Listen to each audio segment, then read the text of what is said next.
Welcome to the MMHP and the 989. Podcasting from the Michigan Rock Legends Hall of Fame in downtown Bay City. Channeling all styles and eras of Michigan music history. From the city by the bay. And now, Dr. J, Sir Fred, Mr. Mike, and your host, Scott Baker.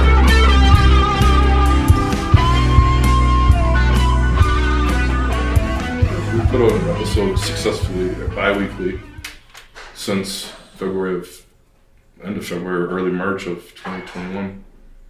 Plus bonus episodes, so every so often, like when House Half Mile comes to town, we throw a bonus one in usually, or if Gary's got something important to announce that he needs out now. It's because our stuff's kind of like this taping, we're like 6 months out from everything. You won't hear this for like half a year or more. That's how far out we've got so much banked, with great artists. So, yeah, I can't believe it some of the time. Yeah, he goes, did we even do that guy yet from January? I'm like, that'll be coming up soon. Yeah. But it's gotten us, we won the last 2 review awards for live recording, documentation, review award thing. It is, we're grateful that we're getting picked in the Saginaw Bay area as being heard. But now, and I heard about you guys because I was picking through some stuff and I'm like, I don't know if you guys know the author for Big Star, Rich Topeka. He's out of the Lansing area. I've heard the name for sure. He went through Delta College like I did with the same teachers. We had the same. He's a couple years younger than me, and he lives in California right now, and he's a national author. But he has a lot to do with research and music and stuff. And I was doing a search on a Bay City guy because our local record store, the Electric Kitsch, was like, you're from Bay City, right? I am. Yeah. He's like, Jordan's like, there's a guy in town that you guys need on your show. And Jordan was our sponsor for a year on the show. And I'm like, who's that? And he's like, Tim Ward. So I put on APB for Tim Ward. Is he alive? Is he dead? And Rich is the first guy to grab it. And Rich knew of me. I knew a little bit because I knew Big Star, his big book he wrote. And he hooked me up with all these people. And then some dude from Lansing goes, he's on 5th Street. I don't know where it's at. And I went knocking on the door and tracked the guy down, had him on our show.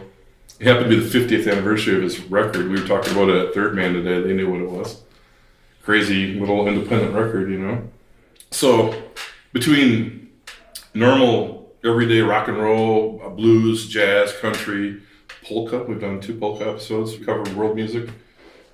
We also do archival tracking, and we're digging up the bones with everybody, trying to keep the Michigan music up there. And then that's how I came across you guys, was through something Rich put up, and I saw a post, and I seen Gary was on it, and I'm sure Gary probably told us about it, but I probably never saw the link because it was all about his Hall of Fame, the Madonna thing. I heard it, and then at the end he gave a little toss about our podcast, which we were only a year. I think Mike was not even the thing yet when he talked to you. But so today we were lining up things to do and happen and our little stops, and I'm like, we had a couple things fall through, and I'm like, I wonder if you guys answered it, and here we are. Yeah. We happen to be, fortunately, in the middle of exam week, weirdly. Oh, wow. But both of us, had empty Wednesday afternoons. Oh, my goodness. By pure happenstance. I got lucky, because I had 3 exams the day we had gotten that comment. That morning I was in exams. And so Maggie was on top of it. She was like, did you see this yet? And I'm like, no, just get out of the shower. I'm about to go give a speech. No. Mm-hmm. And she had asked me, and then I knew that I had Thursday exams as well, but Wednesday I was completely free. And then you just had I had one thing this morning, and that was it. And then we were thankfully able to get here. But funny enough, I wrote the paper that ended up being the concept for this show also right around February of 2021. That's crazy. And then, because the whole prompt was we had to design a radio station around our hometown. She had a way cooler hometown to work with, in my defense. Bay City. Yeah. Okay. And so I heard some of the early ones just to sample through them, and you talk a lot about Bay City. Since Birthplace of Madonna, Stevie Wonders from Saginaw, Greta Van Fleet from right down the road, and Frankie Muth. Question Mark and the Stereo, biggest pop song of Yeah, all we time. covered them on our radio days. Yeah, they were one of the show. first ones we covered. Had to be. Yeah. And it just worked out that we kept doing it, and we started September of 2021 was when the first broadcast happened, and then we've been doing it ever since.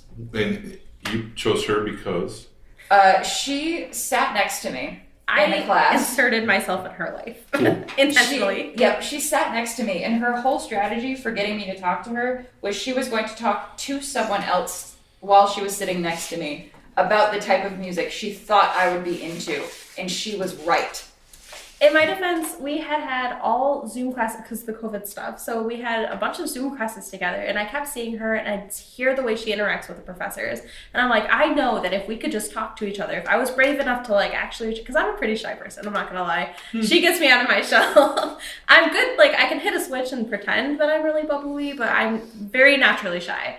But so I was just getting a good feeling. I'm like, if I could just talk to her, I know we would be really good friends. We would have so much in common. We both have similar work ethics. Like, it would be great. And then, we were supposed to be doing this whole either podcast or radio show at the time. We were given the option. And I was like, I really love music. I wanted to do something with music. I grew up with my mom who worked in radio like her as long as she could. And so I was passionate about it. I was like, well, what kind of radio show could you do that's just music? Like, I need a niche and I don't know what. And then I happened to be talking about it with a friend near Maggie. And Maggie was like, I got the thing for you. I was like, I have a paper you should really read. And then she read it and was like, okay, yeah, that's a fantastic idea. Like a Michigan music thing. Like, that would be so much fun. But I'm not going to do it without you. Yeah, I would never just take her idea and go with it. Like, that was fast forward 2 years. Now here we are. And why did you had to do it? It was because the class was an audio production class. Oh, cool. So, because I'm a media production and communications major, and we took like audio production classes, video production classes, and like basic writing classes. Mm-hmm. And through the audio production class, during the second segment of the class, we had to create a 10-episode radio show or podcast. And we both wanted to do radio because I'd done a podcast before, but I wanted to try something new. Mm-hmm. And we just thought it was the right medium for it at the time. And then, of course, scheduling issues happened. Mm-hmm. But after those 10 episodes finished, we kind of looked at each other and were like, yeah, we don't want to stop doing this. Like, we found the thing that we wanted to do and ended up just going as far as we possibly could with it. We're still going, and we graduate in May. And you're going to keep going as long as you can? We're going to try, yeah. Until somebody separates and leaves the area or something? Or?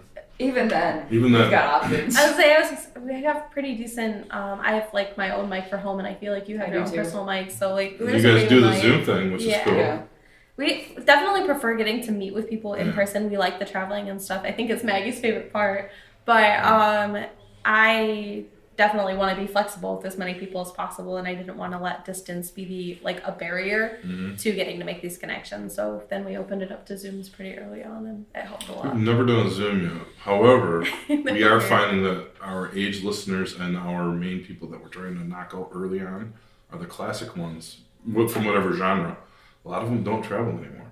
So we're starting to open up to phone calls. I've done one. I did a show that we started, I haven't really done a whole lot of, called the Mitten Music 15. It's like 15 questions with someone that current or former, And Mike does a live thing with like a live music thing every so often where he's putting up his video. But we just have been throwing around though, we might have to do some traveling to get some of these stories. So today was a good test of the traveling, just to get us on the road and feel it out. And then when this worked out, I'm like, oh wow, this is too cool. Perfect. It was nice. Two music Michigan things. I love it. I think I've traveled more than she has just because scheduling and... The one time I had an opportunity and they canceled it the day before. Oh, really? Yeah, so it was trial and error early on figuring out what our recording setup was going to look like when we traveled. Mm-hmm. Because I had a much smaller recorder than this at the time. And... I hadn't found out that I was going to be able to do it because I was going to a Verve Pipe concert in Ann Arbor at the Arc. And I found out like a day or two before, had like thrown everything in like my recording bag and like just went to Ann Arbor and like learned some things from that. And then we traveled again, we learned some things again, and now we've kind of polished up where we are. But because we're in Olivet, it's such a small town, kind of in the middle of nowhere, like directly between Lansing and Battle Creek. The next nearest town is 20 minutes away. We accepted very early that we were going to have to travel,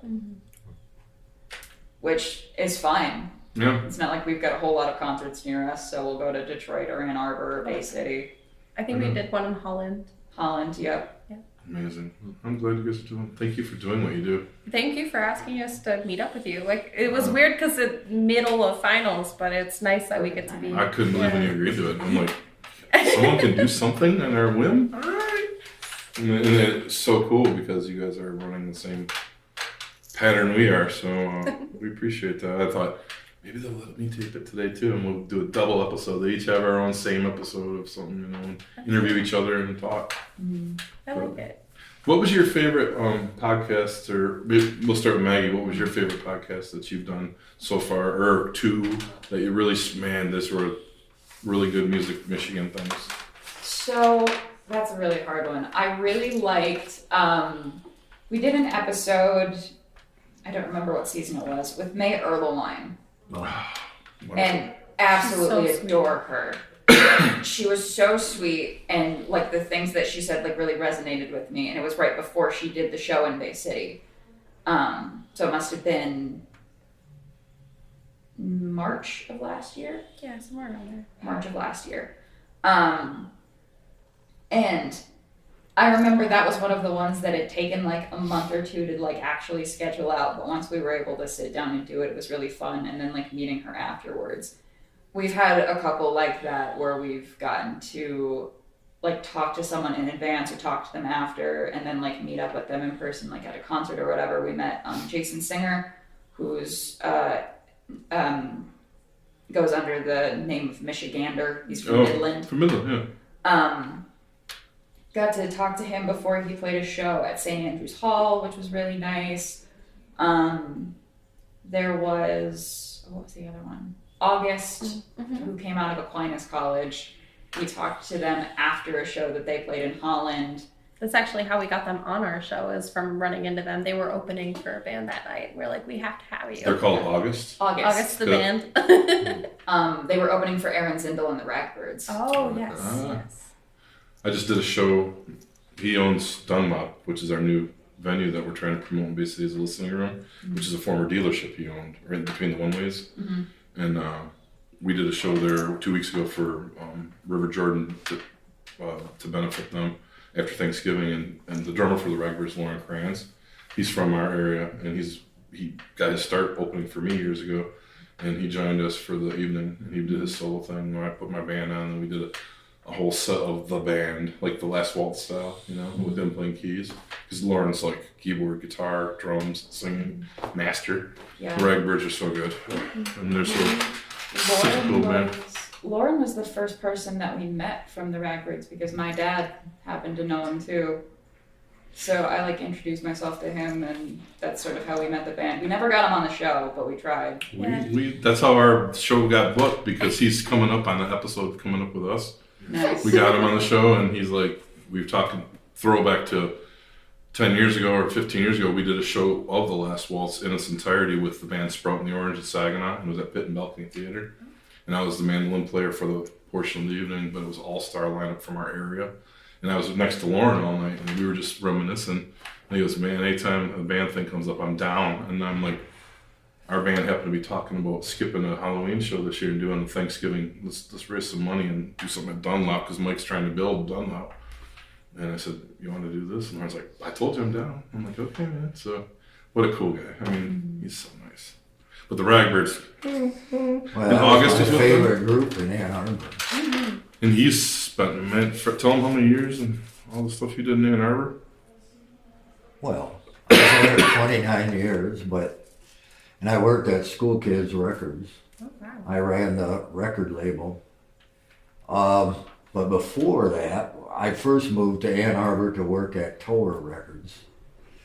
And they didn't really pay very much, because I was a manager and a buyer.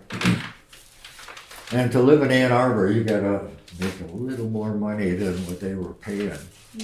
So I got tired of it one day and sent a resume to Steve Bergman at School Kids and got hired the very next day That's with awesome. double the money. Awesome. So that really helped the situation. And I was there until we went out of business, and we had 66 releases Jeez. of all kinds of music. Mostly Ann Arbor, That's Detroit awesome. groups, but yeah, that was probably my best job I ever He had a record store in Bay City, Black Kettle Records, in the 70s. Well, in Bay City from 75 to 77. Yeah. Then I moved at the Saginaw and stayed in business for a few more years. But I also got married at the same time, and that didn't last. But the record store lasted a little longer. But it was because of the record store that the marriage didn't last, but that's another story. Won't go there. But yeah, I've been in I still buy and sell records online now, but That's awesome. Fred's synonymous with about every 2 weeks he gets a big whack of records for dirt cheap. He'll make that money back in 1 or 2 sales. That's amazing. Mike, I admire it. forgot to admire tell it. you, I just bought 133 albums the other day. Oh, yeah. Is there a record that you want but haven't found yet? Nope. No. Just curious. I was like, have you ever? No, like, I've run been doing into- this for over 50 years now, so I can't. I love picking I Fred's can't brain think like of that too. it. I'm like, tell me something, and he's like, I don't care. I've done it all. I love it. He's like, he's got you did though, but you've been through it all. It's not like you're Well- straight chicken at it. You'll learn when you get older. I am. I'm already giving away CDs now. I'm trying to. But I want to get back and ask you what your favorite shows were. You never. got to tell us. I honestly, it's really hard to pick. I feel like Maggie highlighted a few of my favorites as well, but I guess since you highlighted some of our early stuff, I'll say the recent show we did with the Accidentals. It was one of our Zoom You guys interviews. are nailing it. You guys named like all this. Like they just killed us with like 3 words. Yeah. I even like the Accidental. Yeah, They're so wonderful. Yeah. They're great They're people. So sweet. And I was gonna say, even though it was a Zoom meeting, it's probably one of my favorites because without the being in person and having that connection right away, we still felt every bit of the connection, even over Zoom. It was so awesome. They're both great people. Now, the newer stuff you guys have done, we've only had a few where we've done newer people, so we've been mainly going back and highlighting reminiscing stories. We're in the area of where a lot of the classic rock started, so that's a major thing with us. Out of Bay City, Midland, Saginaw area, Thumb, all the way up north. But these guys know the people, so we're lucky they want to come be on our show. So then the crazy sidebar to this is we've had 3 people we've invited, two people we've invited that have passed away before their date came up for the show. And then one right after. And one right after, which is the 3rd one, yeah. So anyway, it's crazy because it's like it made me really I looked at Gary and Gary looked at him and he looked at me like we're capture these stories before they go away. Yeah. You know? That's what it's about. It's like you just took my dad or my grandpa or my relation and you put the book down, let them say their piece, you know. And I think that's where we sit for the podcast in the state, right now anyway. Yeah. So thank you guys for doing all the cool new stuff. No, it's We haven't made it that fast there yet, but we're heading that way. well, no, I'm actually kind of jealous because I feel like we have the opposite, not problem, because it's a great problem to have that we have so many new artists who are up and coming and that we get to highlight. But sometimes I feel like we do have a hard time getting older bands together or just people who were right there when things were being created for the first time or new sounds, because we are 2 college kids and people don't quite take us as seriously sometimes, and it stinks. I get you. The second artist that we talked to was the Verve Pipe. Mhm. And I remember that phone conversation because I was the one who reached out. And my mom always taught me the worst thing anybody can ever tell you is no. Mhm. All you have to do is ask, the worst they can tell you is no. And I was really worried that we weren't going to be taken seriously because we were brand new at that point. We'd barely done anything. And now that we've made it a little bit further, I'm less insecure about that than I was. But it's still like an issue that we've like come across where we tend to reach out to newer acts and younger people because they're coming from a similar place as us. Mm-hmm. And you guys are also in the sweet part of the state where the hotbed is. Honestly, the young hotbed, Traverse City, right on down to Kalamazoo, Ann Arbor. You know, you guys are in the hotbed. I mean, we got our little bit of Detroit, a little bit of Flint. We got all the UP and stuff that what's up there coming this way. But right now, if you talk about modern stuff in the state, it's from Lansing that way. That's So awesome. outside of like Lauren, I mean, Donnie Brown was from Saginaw originally from the Verve Pipe. He's been on our show. He's a good friend of all of ours. But you guys you're in the moment with the good, you know, the modern stuff and the fresh stuff. So you're in a good spot. Plus, when you say do a college podcast, it's on the radar faster than it's on some kind of historical, like they know the old guys thing. You know what I mean? So good for you guys for nabbing all that cool stuff and keep going, please. And Mikey here, I'm just here. he's our quiet one. You'll hear him pop on the podcast once in a while, giving his background.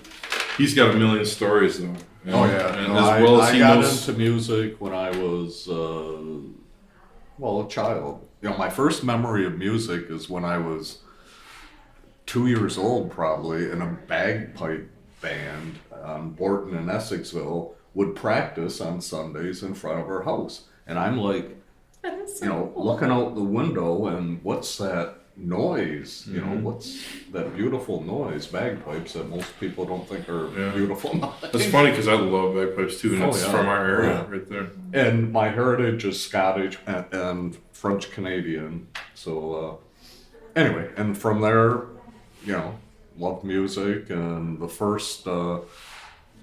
I had a bunch of 45s that I don't have anymore, but I still have the first LP I bought in the early 70s, Jimi Hendrix Cry of Love. Yeah. Oh my gosh. Yep, still have it. And from there went on to, I remember one Christmas I got the Aqualung, Jethro Tull Aqualung. I asked for it for Christmas, my parents got it for me. And Christmas Day, my dad's looking at the album and reading the back, and you know, the Ian Anderson has something about and man created God, and he said, "Mike, do you believe this stuff?" And I said, "Well, no, I just like the music," and you know, and that's what triggered me into listen to the lyrics. You know, I never really got into the lyrics until my dad questioned the album, and I said, "Oh, I gotta listen, Okay, not to yeah. the music, the lyrics." And anyway, and from there, continued. Yeah. And archiving, finding the bootlegs, which was Oh, a big yeah. thing for me in the 90s. While you were at school, kids, I was going to all those CD shows in Lansing, Ann Arbor. We went everywhere, and we'd spend. What show in Lansing? Because I put on a CD. record convention in Lansing. Probably yours, not even knowing it. And- This was back, you were, Oh no, this this was in in the the 90s. 70s. This is in the Oh. 90s. Yeah, Oh. I was like that in the 70s, but no, 90s. I was going after all those CD bootlegs and stuff, and we'd bring a grand every time we go to Yeah, one. that's how we met. Yeah, They're trading. and I loved hearing things I hadn't heard. So I was and then I worked with Dick Wagner for 3 years in 99, 2000, actually 2000, 2001, 2002. He closed in 2003, so maybe almost 4 years. It's about 3 years. But anyway, he had me start his archives, going through his old cassette recordings from the 70s and 80s, and he had cassettes going back to 75, like regular cassettes. So I'm hearing Tim Curry and him, you know, writing those Tim Curry albums that everybody adores to this day, and him and Alice Cooper, you know, writing Goes to Hell, and I think there was a demo of them in Hawaii writing Welcome to Nightmare on one of them. That was the one he really wanted me to find, so I don't know. I might have come across it or a copy of it, but little things like that, I was always like, oh my gosh, there's so much gold out here, you know? And working with a legend like him was huge before he moved out. And then working with Larry McRae, I mean, all these years, he's been always our friend from Tri-Cities, and I jumped on his bandwagon early. He got me one of my first shows to jam with anybody. He's just like, Scotty, get over here and play your guitar. I'm like, all right. To this day, he lives 2 miles down around the road from me, so we're always together. But we've got some great connections, but that's why our connections are older, you know. So we're tending to probably head that way with our podcast show, maybe because of that. But it makes sense. It's like we like to document, like to archive. All of us are in that mode. Gary's Hall of Fame is just a draw on its own, which you guys know. So, I mean, not having Gary here today is wild because he's, between him and Fred, I'm like, holy, we got two sides of the stone, the yin and the yang. The blues scholar tour guy. I mean, when Fred gets to tell you about his time of managing and playing with Lazy Lester around the world for years, that's tremendous. And then Gary with all the stuff he's done musically to raise awareness for our state and our sound, you know. It's been a pretty cool little thing that we're involved in here. I think that's my favorite part of getting to work with you guys and Gary and us, because the whole reason for us doing what we do is so that we can acknowledge how wonderful Michigan music is and what a big impact it's had on music history in general. Absolutely. And being raised in Bay City, like I've always been at least somewhat aware of the local music scene. And I was like, that can't just be a Bay City thing. Like, as special as Bay City is, like, I'm sure those pockets exist elsewhere. And then coming at it from a college student perspective has been a lot of fun. Mm-hmm. Wow. That is awesome, man. Yeah, I love it. You guys get to take your ideas. And a thing I wanted to comment on how cool it is listening to your podcast and hearing you two riff. It's so fitting when you guys are talking, especially early in the show, and then it's like you guys answer each other's ideas when the questions come through, and it's super comfortable to hear. And I'm like, oh, it sounds like you're having fun on every show, and I love that. You guys totally vibe together really well, yin yang stuff. Thank you. That took a lot of work. We do have a lot of fun, and actually that's something that we won an award for last year, was how our personalities matched so well together. The Michigan Association of Broadcasters holds college and high school awards every year. And we'd submitted a clip from the Ray Parker Jr. episode that we did last year, because we did one right after Halloween. And with Ghostbusters, we figured, we'd have a lot of fun with it. Because we don't just talk to people, we also do a bit of historical work as well, and doing some of that reflection and finding like the fun stories of Michigan music. And I submitted like a 2-3 minute clip to this thing, and we were one of the first groups from our school to win an award for this thing, just because of how our personalities matched together. It's just really amusing to me because when we first started, we were very scripted. We were afraid of being too silly on air. And even when we switched to the podcast, it was like coming out of that mentality. Us constantly together, like from day one, I feel like we've always had this weird back and forth that I love, but it didn't always come through in our shows and our podcasts. So we worked really hard on like making that natural, almost Gilmore Girl-esque. Sorry, it's the only thing I can compare it to. Cute little back and forth banter that I've always enjoyed having with her from day one, but now I'm glad that like our audience is hearing more of it. Because I think too, it's kind of fun because I'll listen with headphones and I hear high voice. Yeah, that's I hear sweet. low voice, and they just work. And the guest is right there, and it's like, dang, I'm impressed. It's so cool. Thank you. It's a good vibe. Yeah. I'm proud of that in the editing too. I'm the one who does all of our editing. Yeah, Oh, except for one episode, and I'm pretty sure it wasn't the best. I don't even remember which one it was. Me to be either. honest. I've been very fortunate. I thought I was going to double major. So I am originally a business major with a focus in marketing. And then also I was going to be an MPC major. I learned the hard way that that's a lot of credits at one time. So I ended up dropping down to the minor, but then I wasn't getting as much active editing practice. So I was really rusty, and Mags was wonderful and willing, and she does a way better job than I think every other, that's maybe mean to our I was like, than every other student there, but she does. She's very talented, and I'm very lucky to have her as a co-host. You guys have a passion. Yeah. But then she's got the marketing side of things that I'm terrible at. I don't have anything to do with business. I'm actually a psychology minor. So I know how people work, but I don't know how analytics work or how numbers work. I'm getting better at it just from being in proximity to her. But she's the one who does all of our social media and who looks at all of our numbers. And like, so the way that our talents work together on top of how our personalities work together was definitely like the best part of how it all came together. Your soothing NPR voice and my chipmunks. I'm always spiking the levels because of my laugh at the end. Like, it's so squeaky towards the ends. But I find that when you probably use plugins, you know. Yeah. You slap a good plug-in on it and you can clean up the whole room with it. So Nice. that's what we do, and it takes those levels and it limits it just right. It takes, she knows how to do it. I can tell. I'm way too rusty. I did just enough to get through it, but I'm good. The episode got out on time. I think I was sick. You had a bunch of stuff going on that week because you had enough time to ask me a week ahead. But you definitely knew you were coming down with something or you were really busy. I can't remember what it was, But something happened and I was anticipating it, and that's probably what happened, yeah. Mm-hmm. How often do your episodes come out? Once a week? At that point it was once a week. Now it's once every other week. We're actually currently going into a hiatus because of Christmas break. We'll be together less.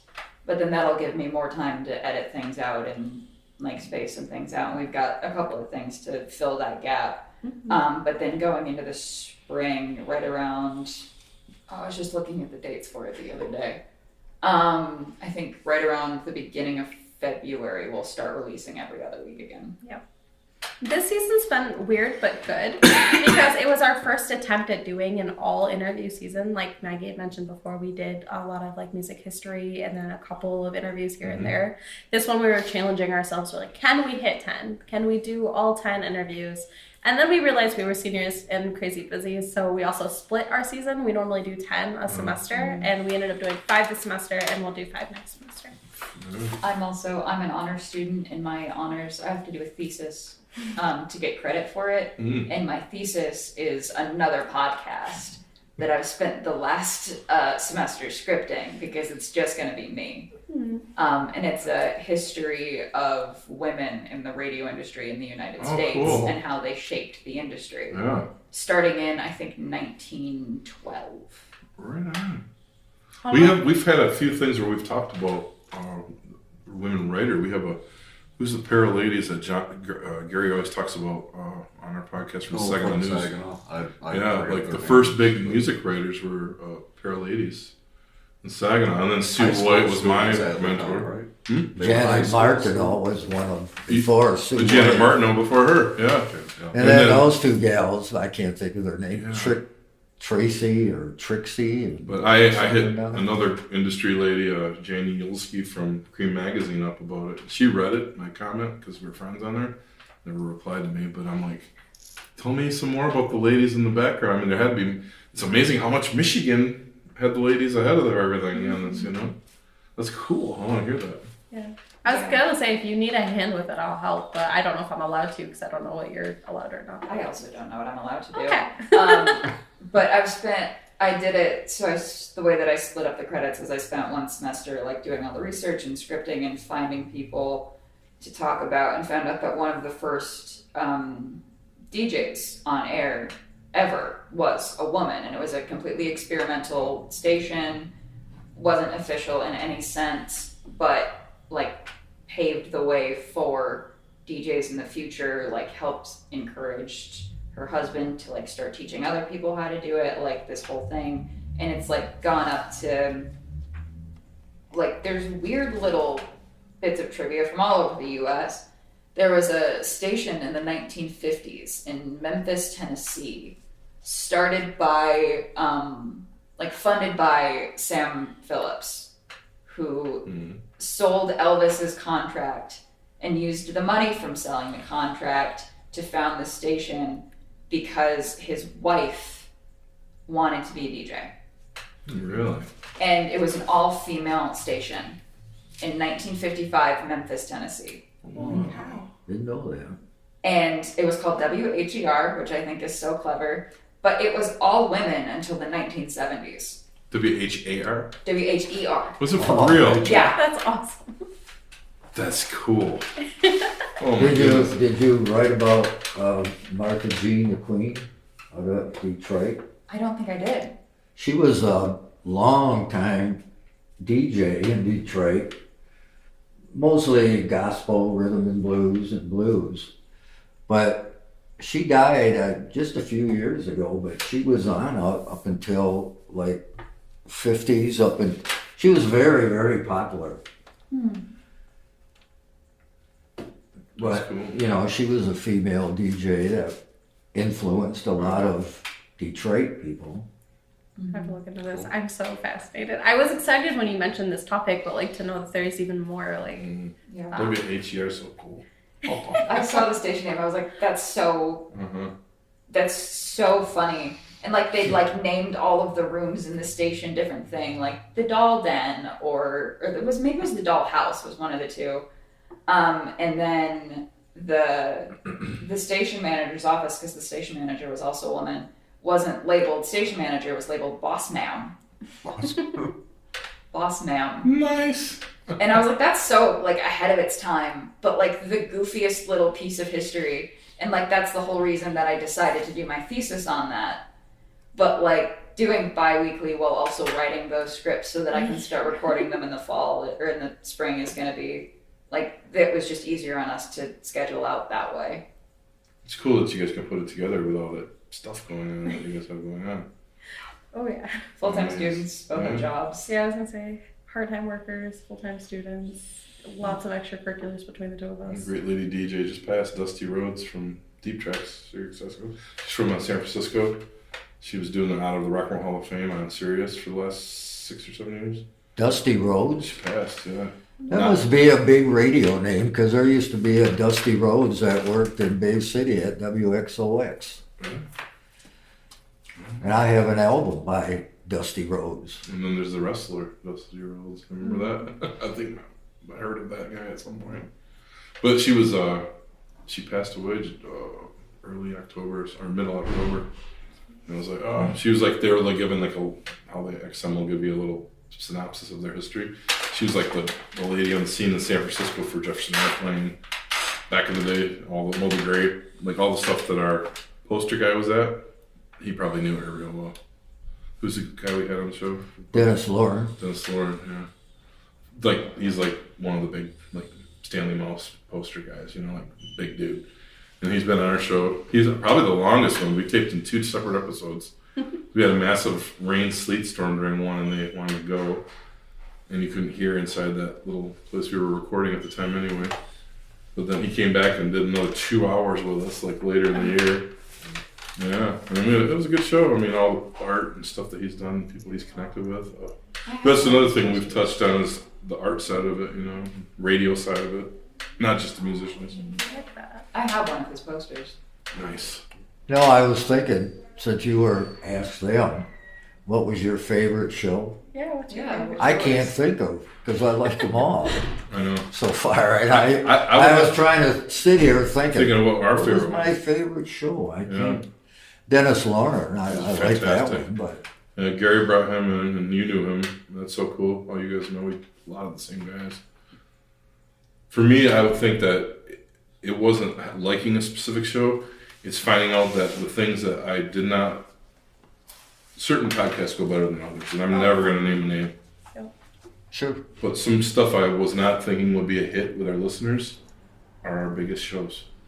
And Gary looks at me and goes, and he's the one that brought him in, like, and I'm like, and if it wasn't the artist or the person or whoever was on the show, it was how the show came off, like my editing, like one of our biggest shows, I had to edit like an hour. It was an hour of stuff out of it, but like I just remember, oh my gosh, he's got 100 pauses between everything. I'm snapping them together in Pro Tools, and I'm like, when I got done, I'm like, I didn't really care for the show, and within a month, it was the biggest thing we ever had. Everybody knew who he was. I'm like, okay. You'll have to tell me later. Yeah, I will. But I haven't had a bad show. It's just when I edit a show like that, and I think to myself, is this going to be worth this time? I mean, it's cool, and it's like, whoa, and then I'm taking right off some crazy stuff. end up being our biggest shows. I don't know. I love them all. I'm just grateful to be doing it. So. I'd love to look back at our numbers because I think our most popular episode was an episode that I was not at all confident with the editing because our recording situation was so weird. It was another one that we traveled for, and we were in a bowling alley. Okay, it was the one I was thinking of. I was like, is it that one? Yeah, because we were in the middle of a bar in a bowling alley, and there was music playing in the background. It was super loud. I lost my voice because of that episode. We have an inside joke that I get laryngitis just about every November. This has been the first November that I didn't get laryngitis in the middle of the show. But I lost my voice because of that episode because we were yelling constantly, and I was really worried about our levels. And there'd been a mishap with our equipment where we only had 3 microphones instead of 4, and it was like, I was like, this isn't going to be popular, like this isn't going to be that good. I think it's still our most popular episode. Amazing how that stuff works out. Like, and then you just trust your instinct by bringing them in the first place. Will this episode work? I mean, it touches on things we talk about. And then you get done with it, and you're like, and then all of a sudden, and you're like, whoa. It just blows my mind. It happens every time. Well, I mean, knock on wood, we don't have a lot of crazy. I need to edit serious or so. I pretty much, we'll have a time where we sit down, hit record, and we'll usually chat. I want to catch that chat because usually stuff drops in that chat that you want to trigger for a question or use later in the show or something. And then I'll introduce the show. And then at the end, we'll clap when we're done with the show. And I'll cut there, but whatever we talk after, we keep running. He always runs video the whole time. And sometimes he'll drop something that's goofy. Or like, I always catch Fred saying something out of the ordinary. Because as soon as you won't hear him for the whole show, and then he says something, and I'll put it right at the very end of after the hand claps and our thank you everybody, all of a sudden it fades in, you'll hear like the rest of our show, you know? Like some of the goofy spots. And it took me a while to listen to that part because I usually after the clapping I turn it off. Like a recent one would have been, I got Mike on that one. Oh yeah. Where he's like, yeah, the one dude lost his phone in Ellen's seat there, and he goes, yeah, and you said something, well, that's the fart cushion or something like that, and I put that at the end of the episode. I'm like, I gotta put that on there, man. Make sure they're still paying attention. Yeah, it's all the way to the end. So if you watch our YouTubes, which I edit completely different, I have to edit the show, which goes to our things. Yeah, it takes me double the amount of time to edit every show. Yeah. I do YouTube with the photos. The YouTube has all the pictures plus all the internet pictures I grab. You don't share the YouTubes. I do though, right? You share. The YouTubes are up there. We have our own page. Oh, I know. That's the only thing I do is put them up on the page. But when a new show comes out, you put the... I don't put that on there. It's automatically selected for Facebook. I have it selected right from Libsyn. Okay. We use Libsyn as our podcast hub. That's what Alan from that house, he's like, Libsyn's the way to go. This is the way to do it. Trust them. Use all their links, Spotify, Apple, Amazon. We did, and we're on all that stuff. Except Spotify now, we have to physically, manually put it in there because they're being danks, but it's X or whatever now. But then YouTube, I have to make the video out of the link for and now I have to do it through Clipchamp or something. It started like three episodes ago. And I had to learn it. I'm like, because Windows quit using the Windows editor. They're like, you can't use this anymore. That's what Clipchamp is. So I'm going in Clipchamp, and I found that it's actually easier. So I pound our photos into it in 3-minute segments, stretching it out. And I don't know how you guys do. Maybe you guys do one episode and it goes out and it's done. Like if we have a 2-hour episode, sometimes we get those. I'll do 260s. If it's an hour and a half, I'll do 245s. Then you see part 1 and part 2 of an episode, which stretches it out. 9 times out of 10, if it's an hour and 20 minutes, or a short one, which would probably be about 55 minutes. It's one episode. It's just going up, But that's where Alan was always trying to tell me, 45 minutes is a cutoff. Try to do another 45. Or you're going to lose your listeners, blah, blah, blah. And then I'm like, every show is like, and then you get one guy and we're like, we're going to be there for 3 hours. Or like that one with him, we had 3 episodes. I did 3 weeks in a row with him for the artist, And who? The artist that you just mentioned. Lauren. Dennis Lauren. Yeah. Remember we did 3 weeks in a row. Right, Here's a bonus right. episode because I had so much on him. But you know, I'll take a look when I load it into YouTube. Or actually, when I get done with the thing, I know how long it is. But YouTube's, I'm like, sometimes I won't use all the photos. I'll use half the photos now. The other half of the photos I'll use in part 2, so they get different ones. Because my mom listens to it on YouTube while the pictures go through. You know, she gets to see the pictures of the artists back in the day and now on podcasts and us and all that stuff. And which is a tedious way to do it, but it works. We're on YouTube with it, you know. So That's awesome. that's how I break up episodes and decide it's a part 1, part 2 thing, and always on YouTube. So it just takes me twice the amount of work, but it's worth it, you know. Yeah, I don't know if we've ever had to do a part 2. I know we thought about it We definitely talked about recently it. Yeah. because we had somebody talk for right about 2 hours, and I was really worried that we were just going to have and it was going to need to be split up, and thankfully it didn't. It just ended up being a longer episode, but we were always told like half hour, 45 minutes is probably good, but we've stretched that more than once. Yeah, what are you gonna do? They get going on something good, and you wanna, you know, I know. I'm a pretty good point guard for our crew because Gary's usually the talker. Fred fills the gaps with questions from all the eras, and I'll just like, when was that? What band was that? What year was that? That's my thing. Like I'm like curious, going, man, we're almost stretching into the 70s now. Oh, this is 71. Okay, and I kind of want to do that because when I hear it, I want to know that. You know, like this dude's already in 3 big bands. What year was that? And then it triggers the guys sometimes to go back and tell more stories too. Yeah. But at the end, our wrap up, I'm pretty good with the intros and the wrap up. So I'll try to bring it home when it's like, I look, it's like, holy crap, man. This guy's, and if they're still going, we let them go. You know, Oh, yeah. like they got a lot to tell us. As long as no one's got to be anywhere, and we usually tape on Thursdays. Like our podcasts are generally always taping on Thursdays when everybody's home. Whenever we can get a guy in that, we'll send out a little list of like, we're here for 3 months till Gary leaves again. Fill all those gaps, and he'll be like, how about this guy? How about this guy? And how about this DJ? How about this author? How about this rock guy? How about this country guy? And we'll just, can you do it? Yep. All right, cool. You want to be part of our show? Now we're getting people coming to us to want to be on the show, which is the coolest thing. And that really opened up over the last year. And right now, it's like crazier than ever. Like the classic rockers are hearing us now. They're coming out of the woodworks. You know, it's like this next season. Yeah. Who's the guy that Rare Earth came to us just now, and Really? that guy, yeah. Send a few our way. I mean, I haven't reached out to him yet, and I might have to edit that out, which is my little trigger to say, Scott, edit that out of the show. Yep. But he just landed the Rare Earth and said, Scott, hook this up, and then El Jaquaz from Savage Grace came. He messaged us. He's like, you guys had Danny on? Well, you got to have me on. And Gary's like, and you were like, we want to have him on since day one. And I'm like, well, you could drive up here? He's like, yeah, put me a gig on up there. He's got the venue now. So we got a venue for you if you want to play singer-songwriter night. Come to Dunlop.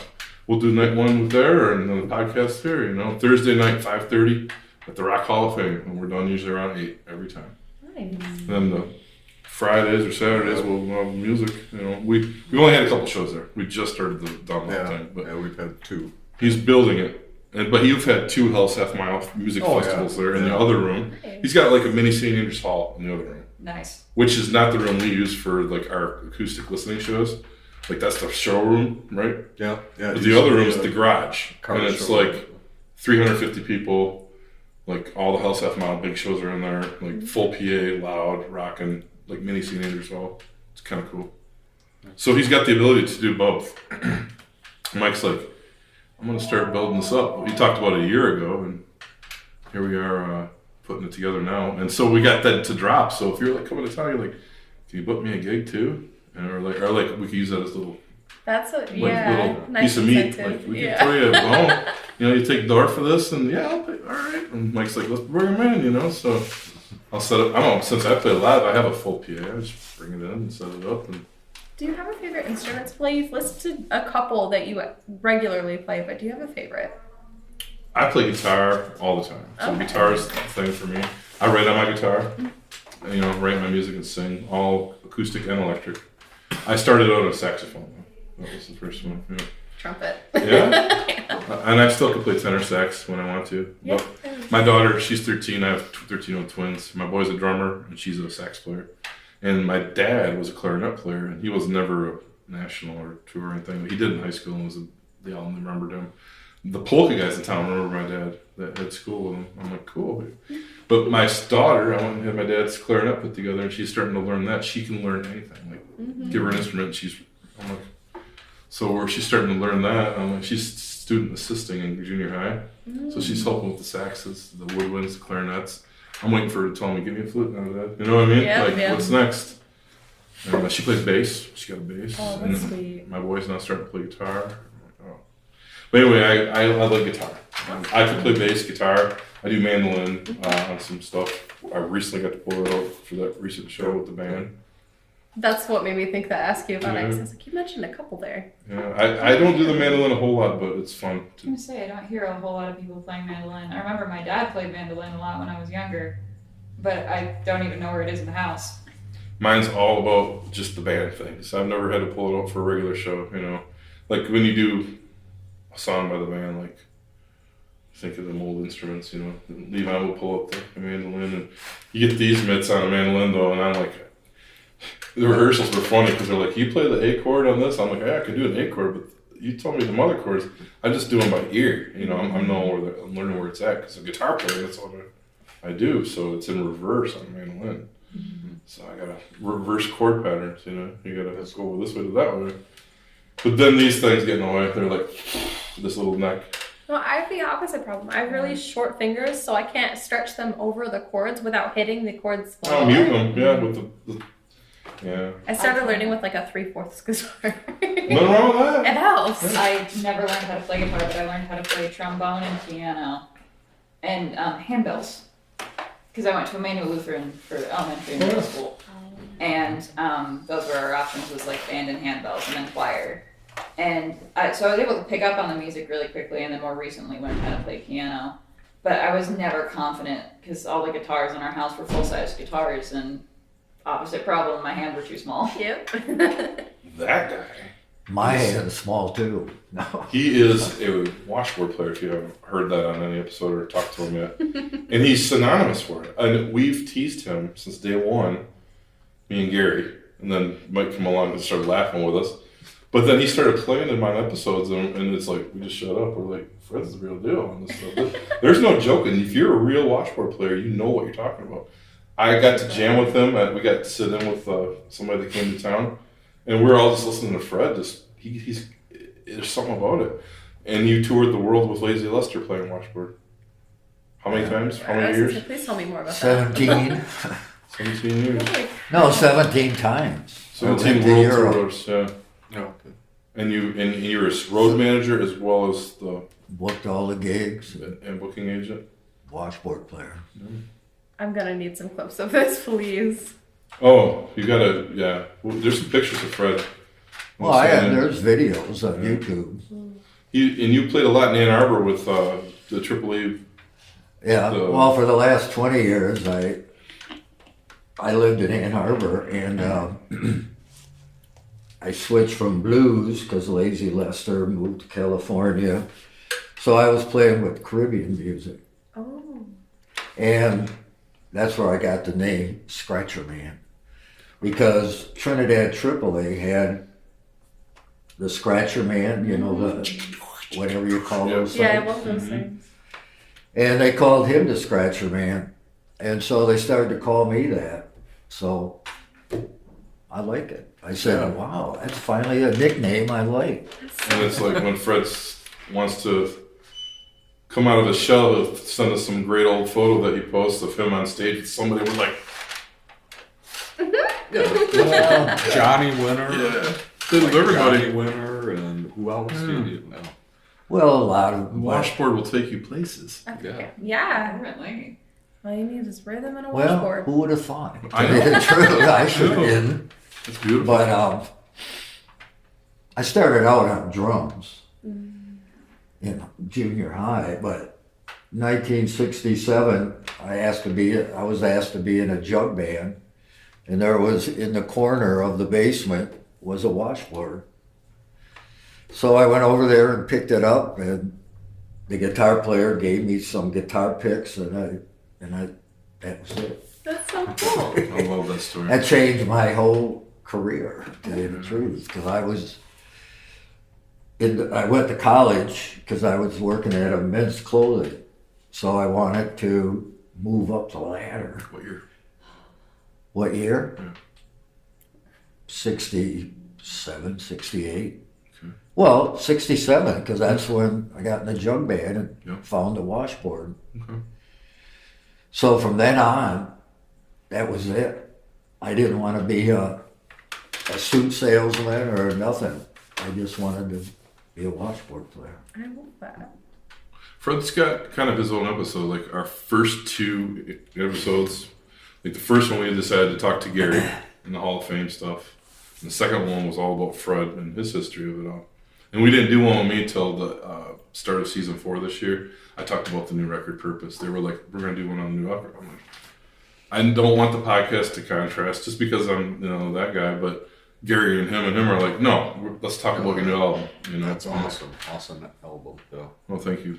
It's a purpose. It's a concept record in the vein of like a good Pink Floyd album or something, where it's one song flows. We listened to Pink Floyd on the way here. And Pink Floyd was one of my top 5 play artists And in I- Spotify Rap this year. that's awesome. And I only say that Floyd, and it's not, there is Floydy moments, but I only say that because they know how to make a concept album. Oh, yeah. Like you think of their stuff flowing together, every song, That's how this album was. But it's all about different points of life, finding your purpose. Whether you're an 8th grader becoming a high schooler, whether you're just getting into the business world out of college, whether you're turning 30 into 40 and you're changing careers, or midlife crisis, 50, 70, 80-year-old guys or ladies losing their sibling or their significant other, and then you find another purpose, So I wrote on all those stages, and it kind of goes up and takes off in that way. I appreciate you saying that. But they did my show was kind of that one, but you can hear a lot on Freddie on episode 2, and then we did a separate, which is screwed up because I did a video for the School Kids Record episode. Gary was gone before Mike got on, and him and I wanted to tape. That one. And I'm like, well, let's do a School Kids Record. It's just you and I talking. This would have been our 8th or 9th show or something, or 10th or 11th. And we go and did it. And I remember when I put it out, it's out there like in order on our Libsyn. And one day I started going through earlier this year. I found out it wasn't even on YouTube. And I know I did it. Oh, wow. So because I never really check, if it goes out, So I had to make a whole new video. So it popped out like in March or something. So I it's got on to sneak it YouTube? on there. Oh, that, okay. Yeah, so it's out of sequence because YouTube wouldn't put it, even though I labeled it with the number and all that. YouTube wouldn't Maybe put it in it's there. because of a record label, or? No, it's because it fell on that date, on that time of that day. And it's like, but anyway, his School Kids Record podcast is fabulous too. A lot of history there. Tell them about, though, how you put together the Ann Arbor Blues Fest. And that was the number 3 one there, or 4 one there? How many years of that? You got to do the 1973 one? Well, it was in 1973, and I was living in Saginaw, because that's where I was born and raised, and I came down, and I was managing all the Detroit blues guys. So I had a meeting with John Sinclair, called me and said, come on down, I want to put together a special Detroit review show for Saturday afternoon at the festival, which was the same weekend of Goose Lake. Or no, that was in 70, wasn't it? Yeah. But it was the same weekend as the Ann Arbor Blues Fest. Really? Whenever it was. 71, I think. That was 70 or 71. Well, it had to be 70, because there wasn't one in 71. You're right. But, so I went down there, and they had their whole group there, whoever was involved in the festival. And they said, well, we want you to bring in blah, blah, blah, blah, blah, blah, blah, blah, blah. Washboard Willie, Baby Boy Warren, and I said, okay, no problem. And so they each got 10 minutes or 15 minutes. And I brought in, I talked John Sinclair I told him about Shaky Jake from Saginaw. He couldn't, I don't know, did you ever heard of him? Mm-hmm. Okay. So he can't play or anything. But, oops, I'm sorry. I shouldn't have said Should that. I edit that, Fred? Yeah. Our show Oh, might be Jake edited was a slightly great different than guitar yours. player. Our show's like cut right up. There's like, we're throwing that old man out there, man. Throw in the wild. You never notice where I have my guts. It's fine. Yeah, you never know where mine are either. I'm really good with it. But we'll know.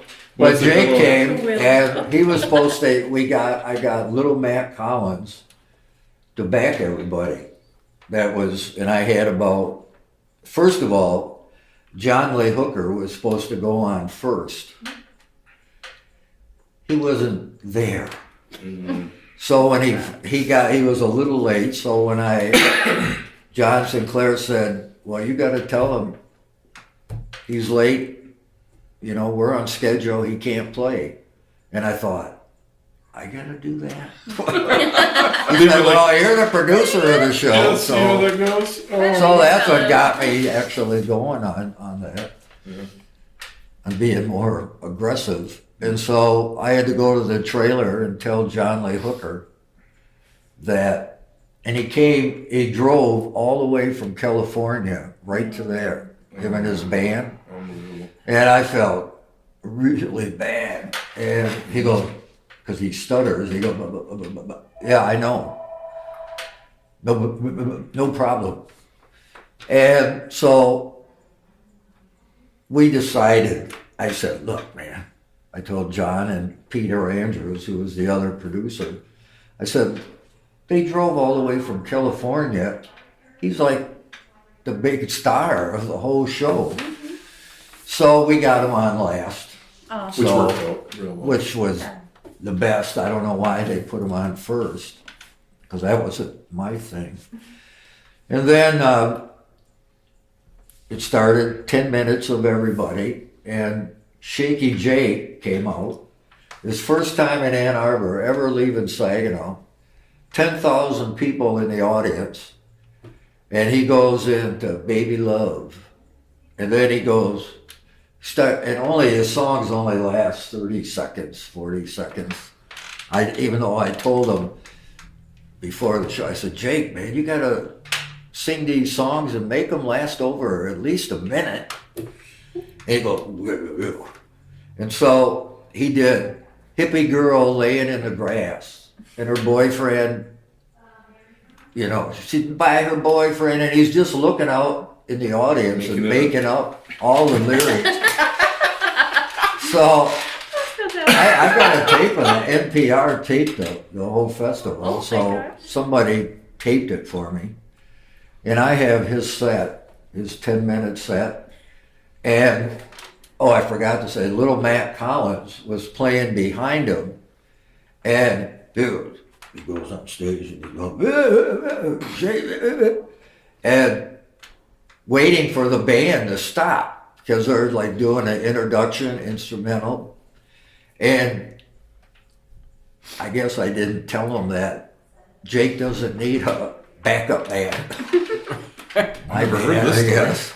This is news to me. Well, I've never heard this one. I got the first time telling it, Oh, I love it. to tell you the truth. But And you guys got it. no, Main Big deal. exclusive. but so Matt finally quit playing, and you can hear it on the tape, and it's sort of they just like, you know.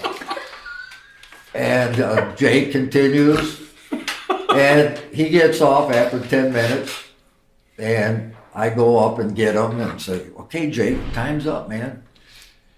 And I brought him backstage, and all the hippie girls all started kissing him and hugging him. And I'm going, he goes, Fred, I ain't never going back to Saginaw. And he never did. Never did. He died in it. Well, he came back to visit family, but Oh my God. never moved back to Saginaw. There's your song. Ain't never going back to Saginaw. And then right after him was One String Sam, who played one string guitar. It's like Sesame Street or something for blues, you know? And that song, his Love big it. song was, John Sinclair got him, was, I need $100 for my baby. It says, John Sinclair found him, and so, had to be part of the show. And then the rest He got was one song when he went up there? It stayed to one tune?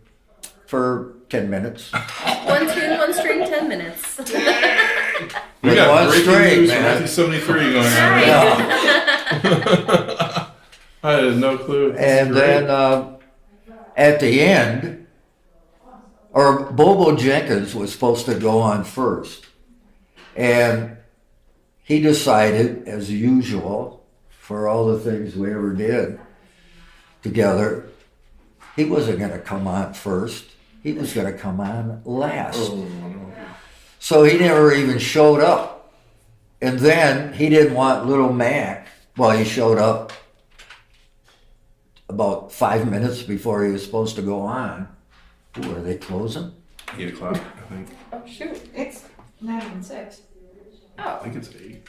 Well, they turned off the light. Yeah. But so he wanted Steve Nardella's band to back him because they played on his Green album. So at the last minute, and they were all there, that whole band, the Boogie Brothers. So they had to get up and back up Bobo. I never knew all the drama on that one. You said there was drama, but I guess that's Yeah, well, like I said, that was 50 years ago. So I was born then. memories So just start popping up. But thank goodness. Yeah, that's great. You got to talk a lot about that third man today too. Tell a little story behind it, so it was kind of cool. That's awesome. I love hearing the history. It's like another bonus to our show. Is just listening to some of these guys and their memories. Not just the guests, but like our dudes add so much to it, from their own perspective, either as a musician or Gary with his rock hall stuff he's done and his teaching. I mean, it's crazy. Well, Gary taught the history of rock and roll, so in college and in I'm a kind of an expert on rock. I taught it myself, but he knows. No, Betty Levette played December 2nd, 1958 at blah, blah, blah. And he I'm was the going, date to the minute to the hour. Yeah. I can't Perfect. remember that. Yeah. It's pretty wild. It's cool though how they dive on that. And a thing though Freddie has too, and we often forget is he gets asked to do. You came to Ann Arbor, you came to Lansing, you've done the Detroit one you talked about today, where you do one-off shows on the details of like what's the one? Well, my book, my second book. Yeah. Well, not just your book, but you're like the history of that one venue. Oh, the chessmate. Yeah, you That gave one. a whole thing on chessmate to Even though I told him I was only there 3 times, but he said, "Well, you're the expert on it." I thought, He'll put "You together mean I'm the PowerPoint oldest? and That's all what that you stuff, mean, and right?" go down and speak to an audience on history of places. Well, I had to do one earlier this year on Sunny So you Stitt. you did that in Saginaw. In Saginaw. Amazing. That was, well, that brings the research out in me because I had to, why are you asking me to do it on Sunny Stitt? Yeah, he's shutting off all the lights. Yeah. Oh, gosh. Okay. I heard right on their website it was like 8 o'clock. That's why I chose this place. Yeah, I thought it was 8 o'clock. Well, must be as slow as he. Well, this is part 1. We'll do part 2 when we have Gary and we can do another one with you guys, I got questions I want to ask you guys about, so sorry about that. Well, we tried. That's fine. We got a lot. I mean, That was we there's can a lot of good episode 1 information. and we'll do another episode together. Maybe we can tag team an artist together. Maybe. That would be fun. I'll be back in Bay City in a few weeks. We I'll come be on home for Christmas. every time we're doing a show. Well, we're not doing one then, but we start taping again in January through March every Thursday. So, but we can always hook up. Well, the only reason is because Gary's in New Jersey. Yeah, he's got his son lives in New York or Jersey, and he's got a place out there too. So they're out there almost 6 months of the year, every year. And Seems like he's going going more. more. Yeah, which is fine. I mean, thank God we got backlog on our shows, But I'm trying things like this too to see how it's going to work, Freddie and I initially did a few by ourselves. Gary and I this year did one with all these guys. You were at a concert, you were sick. You were in Ann Arbor getting your heart worked on. Oh, yeah. Out of the blue. So we interviewed Robert Martin from the Review magazine. And Gary, it was the first time Gary and I did one on our own without anybody, because you and I had probably done 3 or 4 before my came. Yeah. In the first season. But I'm like, we still have our way of doing it, but I kind of put the kibosh to even trying it, because it's so much better when all 4 of us are together. Yeah. I mean... Well, because like we just witnessed, you guys trigger memories from each other, and then a whole new thing that you've never heard before gets unlocked. It's a better show when we're all together, for sure. Yeah. I hate my voice. What? I like your voice. Oh, you do? I feel When I hear it on a tape, I go, oh, God. listening to your voice on tape definitely is something else. I don't like my voice either because I listen to it all the time. Uh-oh. But there's also the other side of that where I don't recognize my own voice because I listen to it so much. I know that feeling. Yeah. And that started when I started recording, like back in our first Muddy Gumbo records. I hear my voice live. And I've never been a great singer. I've really came a long way trying to sing really well, and I think I'm way better now, but my ears quit hearing my voice like somewhere 2 years into it. And on the podcast, I was nervous of that too. We're all kind of like, this is our first podcast. About 3 episodes in, forgot about it. It just moved right in. But it's funny. You're like, you still stick with that in your mind, like today. Well, that's why I don't sing, but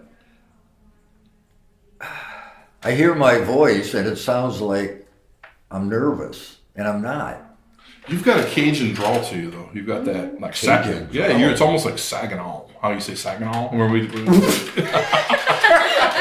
Another Saginaw friend told me There's also a that. bit at the end. I'm The seeing. same thing. It's Cajun. It's a Cajun thing. You're You like think I it's come from Cajun? Saginaw, and I'm like, what the hell I is do, Saginaw? and I do that on purpose for some reason. Well, there you go. And it's the Fred accent. but a friend of mine said the exact same thing. Well, he didn't say Cajun, but It's what he reminds me of said like you Justin Wilson. Saginaw, and I'm Yeah. going, yeah.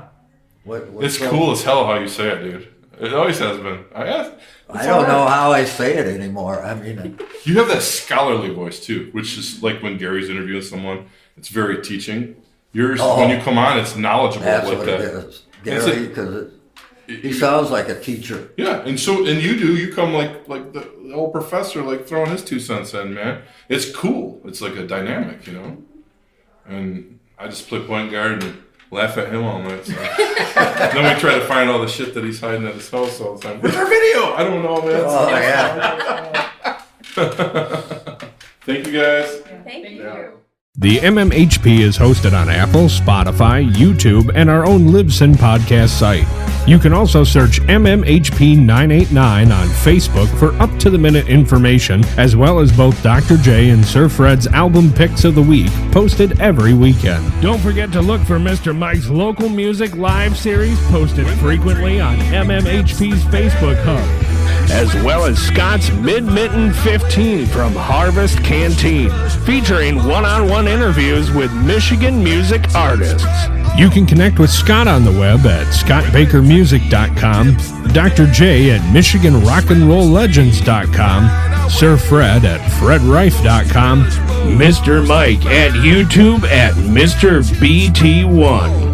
That's MRBTEE and the number 1. Brought to you by Michigan Rock and Roll Legends, located both inside the Bay County Historical Museum on Washington Avenue, as well as Scotty's Sandbar on Evergreen Drive at the Bay City Middle Grounds. On behalf of our hosts, Dr. J, Sir Fred, Mr. Mike, and myself, this podcast wouldn't have been here without the voice of the MMHP, Mr. Eddie Switek, the generosity of the Bay County Historical Museum, which hosts the Rock and Roll Legends Hall of Fame, as well as this podcast.